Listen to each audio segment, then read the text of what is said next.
നമുക്കിപ്പം തിരുവിതാംകൂർ ദേവസ്വം ബോർഡ് മുൻ secretary Shri G Baiju ഉണ്ട്. Shri G Baiju, good morning G Baiju. രണ്ട് പ്രധാനപ്പെട്ട സംശയങ്ങളാണ്. നമ്മൾ ഇന്ന് രണ്ട് പ്രധാനപ്പെട്ട ദൃശ്യങ്ങൾ പുറത്തുവിട്ടിട്ടുണ്ട്.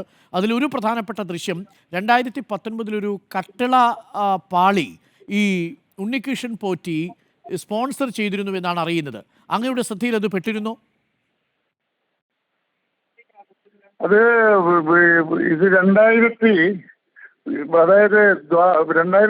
ഒരു ഉത്തരവ് പ്രകാരം ഈ കട്ടിളയുടെ അറ്റകുറ്റപ്പണി നടത്താമെന്ന്, അതിന് സ്വർണം പൂശി കൊടുക്കാമെന്നും അറ്റകുറ്റപ്പണി നടത്താമെന്നും തിരുവിതാംകൂർ ദേവസ്വം ബോർഡിനോട് അപേക്ഷ കൊടുക്കുകയും ബോർഡ് അത് അനുവദിക്കുകയും ചെയ്തിട്ടുള്ളതാണ്.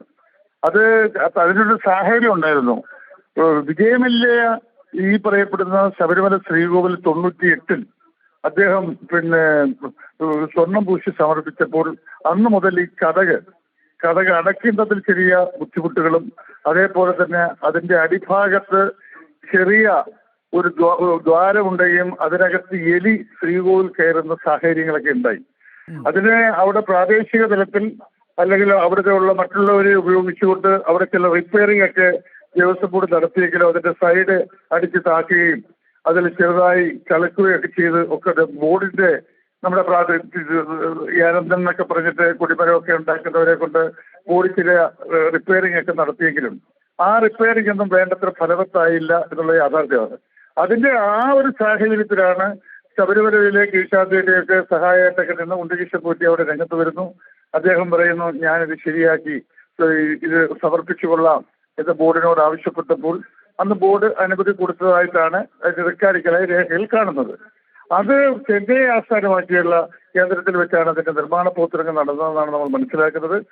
അതിന് അവിടെ നിർമ്മാണ പ്രവർത്തനങ്ങൾ ഇത് അവിടെ പൂർണ്ണമായും ദേവസ്വം ബോർഡ് അത് ഉണ്ണികൃഷ്ണൻ പോറ്റിയെ തന്നെയാണ് കട്ടളയിലും ചെയ്യാനായിട്ട് ചുമതലപ്പെടുത്തിയിരുന്നത്. ആ നിർമ്മാണ പ്രവർത്തനങ്ങൾ നടത്തി അതിന്റെ ഇപ്പം മാർഗത്തിലായിരിക്കും, ആ സമയത്തായിരിക്കും ഇത് പ്രദർശിപ്പിച്ചത്. ഇതിവിടെ കൊണ്ടുവന്ന് സ്ഥാപിച്ചു.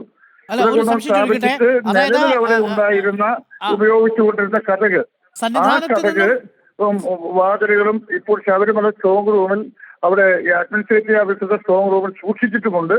അത് പൂർണ്ണമായി ഇളക്കിക്കൊണ്ട് ദ്വാരപാലകന്മാരുടെ സ്വഭാവത്തിൽ ചെന്നൈയിൽ കൊണ്ടുപോയിട്ടില്ല. അല്ലല്ല ശ്രീ ജി ബൈജു, എന്റെ സംശയം അതല്ല, ഈ കട്ടളപ്പാളി സന്നിധാനത്ത് നിന്ന് ഇളക്കിയാണോ ചെന്നൈയിലേക്ക് കൊണ്ടുപോയത്? അല്ലല്ല, കട്ടളപ്പാളി കൊണ്ടുപോയിട്ടില്ല. അതിന്റെ ആ നിലവിലുള്ള കട്ടളപ്പാളി ഇളക്കിയത് ഇപ്പോഴും ശബരിമല സൂക്ഷിച്ചിട്ടുണ്ട്. കാരണം കട്ടളപ്പാളി പുതുതായിട്ടൊരു ചെമ്പുപാളിയിൽ സ്വർണം പൂശിയാണ് ഈ കട്ടളപ്പാളിയാക്കി കൊണ്ടുവന്നിട്ടുണ്ടാവുക അല്ലേ?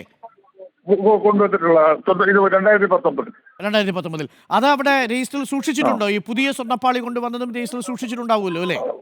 അത് തിരുവണ്ണ കമ്മീഷന്റെ സാന്നിധ്യത്തിലാണ് അത് ഏറ്റെടുത്തതെന്നാണ് ഞാൻ മനസ്സിലാക്കിയിട്ടുള്ളത്. സ്വാഭാവികമായും തിരുവണ്ണ കമ്മീഷൻ സ്പിച്ചും ഒക്കെ ഉള്ളപ്പോൾ അതിന് മതിയായ രേഖകൾ ന്യായമായും അവിടെ കാണേണ്ടതാണ്. അപ്പോൾ ഈ ശബരിമലയിലേക്ക് ഈ സ്വർണ്ണപ്പാളി എത്തിക്കുന്നതിന് മുമ്പാണ് ഈ സ്വകാര്യ പൂജ നടന്നിട്ടുണ്ടാവുക? അതെ.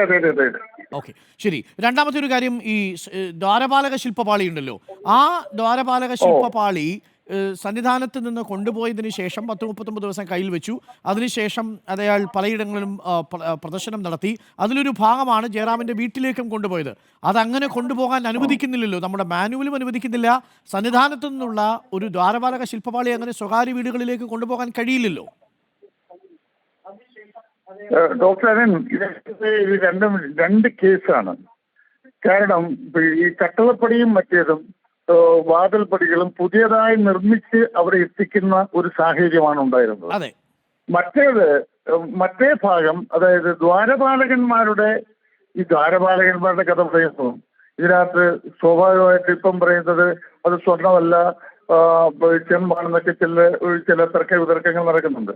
ഒരു കാര്യം മനസ്സിലാക്കണം, 98 വിജയമല്യ അത് സ്ഥാപിക്കാൻ വരുമ്പോൾ ശബരിമല ക്ഷേത്രം ശിലയിലായിരുന്നു ചേരുന്നത്. വാതിലൊഴിച്ച് ബാക്കിയുള്ള ഭാഗങ്ങൾ, മേൽക്കൂരയുടെ ചില ഭാഗങ്ങൾ ഒഴിച്ച് ബാക്കിയെല്ലാം ശിലയിലാണ് രൂപം കൊണ്ടത്. ആ ശിലയുടെ പുറത്ത് ചെമ്പ് സ്ഥാപിക്കുന്നതിനാണ്. സ്വർണം പൂശാനാണ്. അല്ലാതെ വെറുതെ ഒരിക്കലും ദ്വാരപാലകന്മാരുടെ പുറത്ത് ചെമ്പ് സ്ഥാപിക്കില്ല. അപ്പോൾ നമുക്ക് മനസ്സിലാകേണ്ടത് ദ്വാരപാലകന്മാരുടെ വിഗ്രഹത്തിന് പുറത്ത് പൂശിയിരുന്നത് മല്ലയ്യയുടെ കാലത്തെ സ്വർണം പൂശിയിരുന്നു എന്നുള്ളത് യാഥാർത്ഥ്യമാണ്. പിന്നെ അടുത്ത ഭാഗം അല്ല ഒരു സംശയമുള്ളത് ഓ, ശ്രീ ജി പിന്നെ ബൈജു, അവിടെ അന്ന് ഇത് അന്ന് തേയുക സ്വർണം പൂശിയിരുന്നുവെങ്കിൽ അല്ലെങ്കിൽ അത് ഒരു സംശയം അത് തേയുന്നു അല്ലെങ്കിൽ സ്വർണം പോകുന്നു ഫെയ്ഡ് ആവുന്നു എന്ന് പറയുന്നതിനകത്ത് വളരെ അതിൽ ഒരു യാഥാർത്ഥ്യമുണ്ട്. അത് നിഷേധിച്ചിട്ട് കാര്യമില്ല. അല്ല ഒന്നാമത്തെ കാര്യം ശ്രീ ജി ബൈജു, ഡോക്ടറെ അങ്ങ് കേൾക്കാമോ? വന്നിട്ടുണ്ടെന്നാണ് എന്റെ ഞാനൊരു കാര്യം വിശ്വാസം. ചോദിച്ചോട്ടെ. നമ്മളിപ്പോ ആ. ഈ സ്വർണം പൂശിയ കമ്പനിയിലെ അഡ്വക്കേറ്റിനോട് സംസാരിച്ചപ്പോൾ, സ്മാർട്ട് ക്രിയേഷൻസിന്റെ അഡ്വക്കേറ്റ് സംസാരിച്ചപ്പോൾ പറഞ്ഞത് അവർക്ക് അങ്ങോട്ടാണ് വരുന്നത്. അവർക്ക് 2019 ഈ പാളി കിട്ടിയത് ചെമ്പായിട്ടാണ്. അതിനകത്ത് സ്വർണത്തിന് ഒരു അംശവും ഉണ്ടായിരുന്നില്ല. അത് നേരത്തെ ഗോൾഡ് അങ്ങോട്ടാണ് പ്ലേറ്റ് വരുന്നത്. ചെയ്തിരുന്നില്ല എന്നാണ്. ഞാൻ അങ്ങോട്ടാണ് വരുന്നത്. അതായത് ഈ മല്ലയ്യയുടെ വിജയമല്യ അവിടെ സ്വർണം പൂശിയത് ഈ പറയപ്പെടുന്ന ഇലക്ട്രോളൈസേഷൻ എന്ന് പറയുന്ന പദ്ധതി അനുസരിച്ചല്ല. വിജയമന് വളരെ പരമ്പരാഗത രീതിയിലാണ്. അതായത് ഒട്ടകത്തിന്റെ തോല് ഒരു നോട്ട് ബുക്ക് മാതൃകയിൽ തയ്യാറാക്കി ഓരോ പേജിലും 200 ഗ്രാം സ്വർണം പിടിപ്പിച്ച് അത് ചുറ്റിക കൊണ്ട് 500 പ്രാവശ്യം അടിച്ച് ഏറ്റവും അവസാനം അത് ന്യൂസ് പേപ്പറിന്റെ കട്ടിയിലാക്കി മെർക്കുറി വെച്ച് ഒട്ടിക്കുന്ന പരമ്പരാഗത രീതി അനുസരിച്ചായിരുന്നു അവിടെ ആദ്യം സ്വർണം പൂശിയത് ശ്രീ വിജയമല്യ. ഇപ്പോൾ പക്ഷേ സ്മാർട്ട് ക്രിയേഷൻ്റെത് ഇലക്ട്രോളൈസേഷൻ എന്ന് പറയുന്ന ആധുനിക സമ്പ്രദായമാണ്, കുറ്റമറ്റ സമ്പ്രദായമാണ്. അല്ല, ഒറ്റ സംശയം. എനിക്ക് രമേശ് ചെന്നിത്തലയിലേക്ക് പോകണം. അദ്ദേഹം ഇപ്പോൾ മാധ്യമങ്ങളെ കാണുകയാണ്. ജി ബൈജു, ഒറ്റ കാര്യം, അങ്ങനെയാണെങ്കിൽ മല്യ പൂശിയ സ്വർണം പൂശിയ സാധനം ആ സ്വർണം മാറ്റിയതിനു ശേഷം ചെമ്പുപാളി കൊണ്ടുപോയി എന്ന് വേണമോ കരുതാൻ? അല്ല, ഒരിക്കലും അല്ല. ഈ വിജയമല്യ സമർപ്പിച്ച ദ്വാരപാലകന്മാരിൽ ഒരു കാരണവശാലും സ്മാർട്ട് ക്രിയേഷന്റെ സാങ്കേതിക വിദ്യ അനുസരിച്ച് അതിനകത്ത് സ്വർണം പൂശാനാവില്ല. അപ്പൊ പുതിയതാണത് ഉറപ്പല്ലേ? അപ്പൊ പഴയത് രജിസ്റ്ററിലില്ലല്ലോ അല്ലെ ജി ബൈജു? അത് അന്വേഷണത്തിന്റെ ഭാഗമായി കണ്ടെത്തേണ്ട കാര്യമാണ്. അപ്പൊ അതായത് ആ ദ്വാരപാലക ശില്പം തന്നെ ഒരു പക്ഷേ മോഷണം പോയി എന്ന് കരുതേണ്ടി വരും. അതൊക്കെ അന്വേഷണത്തിൽ കണ്ടെത്തേണ്ട കാര്യം. ഇതിന്റെ സാങ്കേതികത ടെക്നിക്കൽ കാര്യങ്ങളുമാണ് ഞാൻ പറഞ്ഞത്. മനസ്സിലായി. പക്ഷെ അതിനകത്ത് അതിന്റെ ഇഫക്റ്റ് എന്ന് പറയുന്നത്, ഇപ്പോൾ നമ്മളുടെ കമ്പനി പറയുന്നത് അവിടെ എത്തിച്ചിരിക്കുന്നത് ചെമ്പുപാളികൾ മാത്രമായിരുന്നു, അതിൽ സ്വർണത്തിനൊരു അംശം ഉണ്ടായിരുന്നില്ല.